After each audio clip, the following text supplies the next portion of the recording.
Hey guys, welcome back. So in this video we're going to look at extending interfaces or subclassing interfaces and using the default keyword that we have here.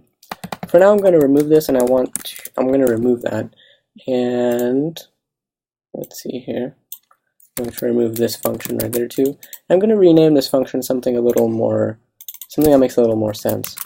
So we're just going to call this animal client. Or sorry, not animal client. We want to call this activity client.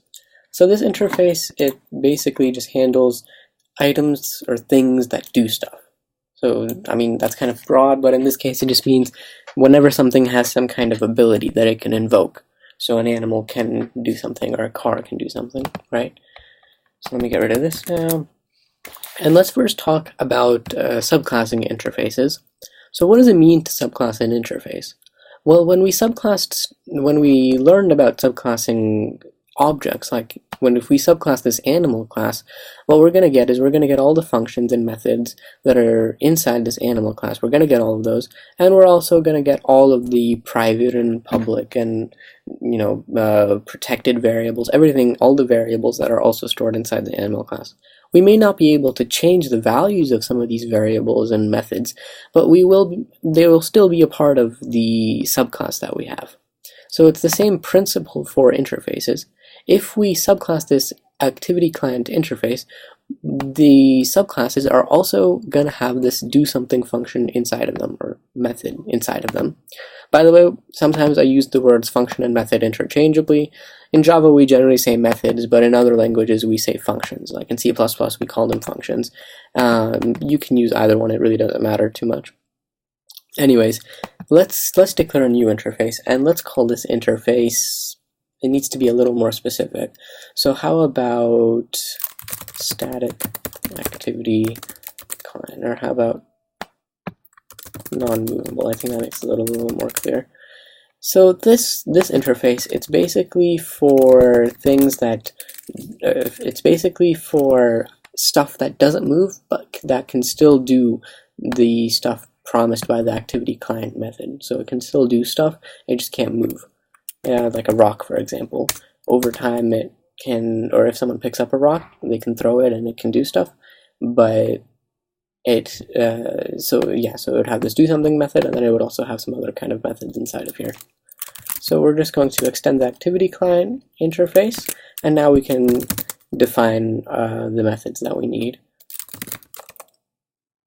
So, or maybe move is not such, maybe we can do use.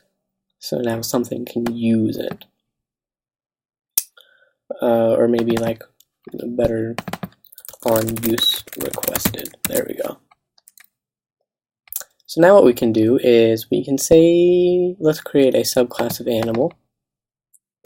Let's call this rock. And let's have it implement non-movable client, activity client. Now in order to do that, we're going to have to implement all our methods. So notice the magic that happened here. We now have the do something method from the activity client interface, and we also have this onUseRequest method from this non-movable client method, non-movable client interface. So why is that? Well, we have both because we're implementing the non-movable activity client interface, which in turn extends or subclasses this activity client method, which ultimately gives us this method, this do something method, and this onUseRequested method. Okay, so now what we can do is when we want to do something, we just say println I can't do anything. I'm a rock. And then if someone being used. Alright, and now this is simple. All we have to do is we just do rock equal to new rock, and then we just do rock dot onUseRequested, and then we can even put the rock in here. We can put the rock in here because it implements this non-movable activity client, which is an activity client, and so that falls within this kind of restriction that we have here, that we only accept activity clients. We run and we see I am being used, and then I can't do anything on my own, I'm a rock. And what is that? Where does that come from? That comes from the do something method that we declared inside of our rock. Okay, so this is all fine and it's useful, but it turns out there's one more handy thing you can do with interface subclassing. It turns out you can also extend multiple, or you can subclass multiple interfaces. So this only works when you have an interface. You can only do this with interfaces. You can't do this with other like normal objects or classes. But you can basically extend multiple interfaces, and that's just the same thing as, you know, implementing all the methods from all of these different interfaces. So in our test interface, we just have this test. We just have this test function or method, and now we could do this. We just do rock. Oops. We can just easily do rock.test. Okay. Generally, I mean, this is pretty rare.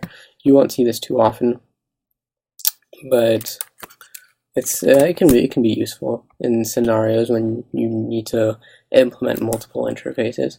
We could also have just done this. We could have just done this. Yeah, we could have just implemented test directly.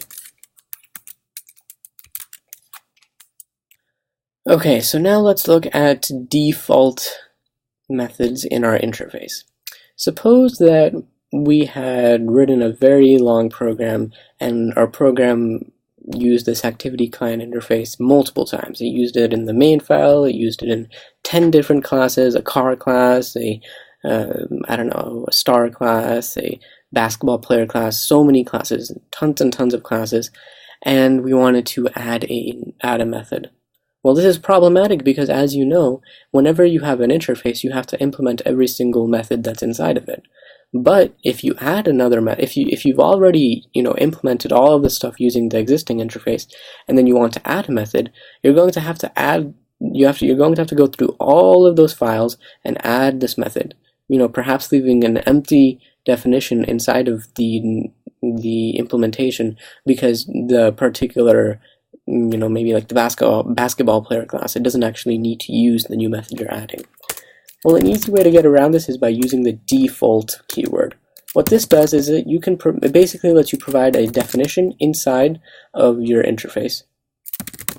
Default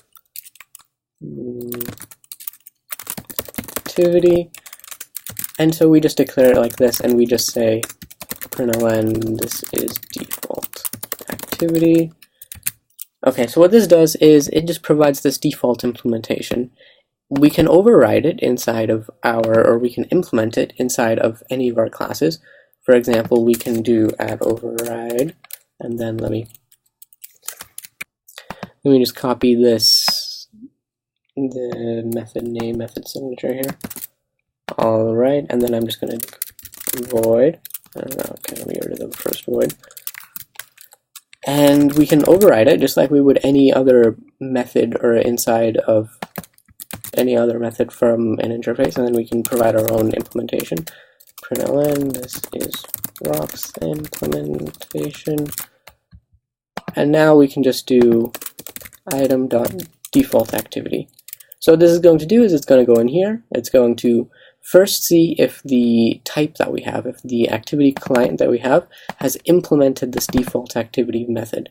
If it hasn't implemented it, then it's just going to go into this default method, and it's just going to run whatever is inside of here. So we should see this is a default activity. I'm a car. This is a default activity. I can't do anything on my own. And then we see this is rocks implementation, which is what we have here. This is rocks implementation, and we get that because we've overridden the default activity method. Okay, so that wraps up this video. I'll see you guys in the next one.